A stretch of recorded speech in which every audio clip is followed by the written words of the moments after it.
You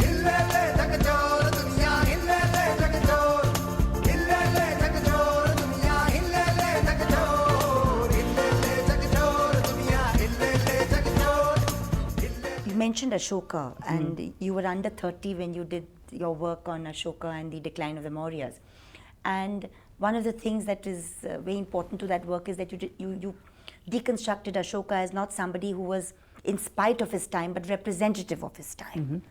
So, connecting up with what you said about him a little while ago, what is it about Ashoka's Dhamma that was important, is important to understand, and his multilingual policy that he followed through the edicts, which, depending on where their geographical location, used different languages?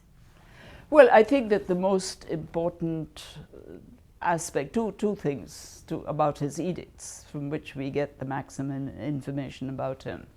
One is that he is concerned with the problems facing society at that time, and therefore he says that Dhamma means treating people properly, teachers and students, parents and children and so on. Brahmins and Shramans, he makes a big issue of that as well. In other words, that he's concerned that society should work harmoniously. And it seems that there were tensions at that time, otherwise he wouldn't go on and on about the need for this. But this huge transformation, as we were brought up with about the transformation after the Kalinga War. That I don't accept. That I don't accept, because in that very edict where he talks about the Kalinga War, he does say that he was interested in these ideas, and at first he says, I was not very zealous, and only after that I became zealous. So my reading is that there wasn't a dramatic overnight transformation. It was not the story of Constantine who saw the cross in the sky and then converted to Christianity.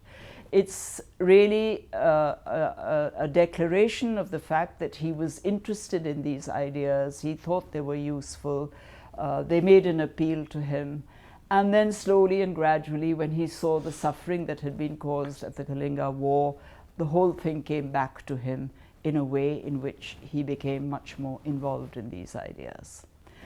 The multilingual part, I think, is extremely important, because it's not only multilingual, but his edicts that are written in Prakrit observe the differences and variations of the local Prakrits. Like dialects. Like dialect.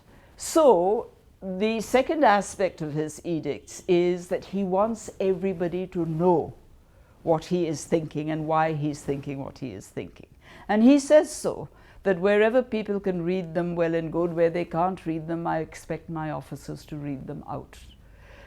So I think there's a great consciousness and awareness of not being a distant monarch who almost pays no attention to his subjects, but being deeply involved with the people whom he's governing.